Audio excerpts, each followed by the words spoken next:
বন্ধুগণ, আমরা পুঁই শাক চাষ করেছি। এবার দেখুন পুঁই শাকের ফলন দেখুন কি সুন্দর হয়েছে। এই দেখুন পুঁই শাক কিন্তু ছাওয়াতে খুব সুন্দর হয়। আমাদের দেখুন চারিদিকে গাছ, তার পাশেই আমরা পুঁই শাক চাষ করেছি। তো পুঁই শাক কিন্তু ছাওয়াতে খুব সুন্দর হয়। তো যে সমস্ত জায়গায় আপনাদের রোদ না আসে বা রোদ জন্য অসুবিধা হচ্ছে, কোনো গাছপালা আছে সেই সমস্ত জায়গায় রোদ পৌঁছাতে পারে না বা অল্প কিছুক্ষণ রোদ পায়, তো ওই সমস্ত জায়গায় আপনারা পুঁই শাক চাষটা করতে পারেন। তো দেখুন আপনারা যে পুঁই শাকের কত সুন্দর কোয়ালিটি, এবং পাতাগুলো দেখুন, পাতাগুলো দেখলে বুঝতে পারবেন। তো খুবই সুন্দরভাবে যত্ন করে এগুলোকে করা। তো আজকে অবশ্য সকালে এখান থেকে পুঁই শাক কাটা হয়েছে। তো তবু দেখুন প্রচুর পরিমাণে ফলন আছে। দেখুন আপনারা দেখলে বুঝতে পারবেন যে পাতার কি সুন্দর পরিমাণে কোয়ালিটি আছে। তো আপনারা যদি এরকম চাষ করতে চান তো আমার সাথে যোগাযোগ করতে পারেন। আমি এটাতে ভালো কোম্পানির বীজ ব্যবহার করেছি। তো দেখুন কি সুন্দর ফলন, আর এদিকটা তো আছে অনেকটা। তো আপনারা এরকম যদি চাষ করতে চান করতে পারেন, কিন্তু চাষের ক্ষেত্রে আমি বলবো পুঁই শাকে কিন্তু পরবর্তীকালে আপনারা সার বেশি পরিমাণে ইউজ করতে পারবেন না। তো তাই বলবো গোবর বা সর্ষের খোল এই সমস্ত জিনিস দিয়ে একবারেই চাষটা করার চেষ্টা করবেন।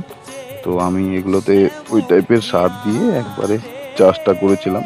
কিছু পরিমাণ রাসায়নিক সার আছে, তো যেমন ডিএপি, ফসফেট, তারপর পটাশ, ইউরিয়া, ফোরাডন, এই সমস্ত টাইপের সার মেডিসিন দিয়ে খলি আর গরুর গোবর, তো গোবর দিয়ে চাষ করে একবারে রোপণ করেছিলাম। তখন সেরকম রস ছিল না, জমিতে একটু শুকনো শুকনো টাইপ ছিল।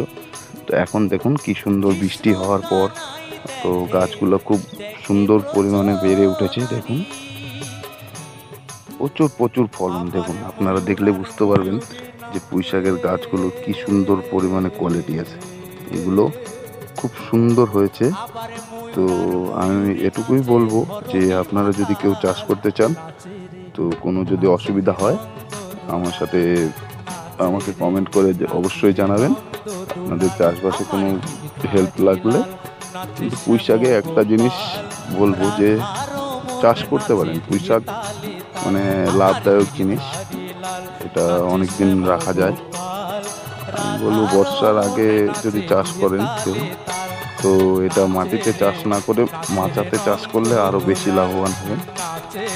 তো এর জন্যই বলবো যে আপনারা পুঁই শাকটা চাষ করুন, কিন্তু এর প্রসেস অনুযায়ী যদি চাষ করেন তো খুবই ভালো হয়। তো কারো যদি কোনো হেল্প লাগে তো আমাকে অবশ্যই বলবেন, আমি হেল্প করব।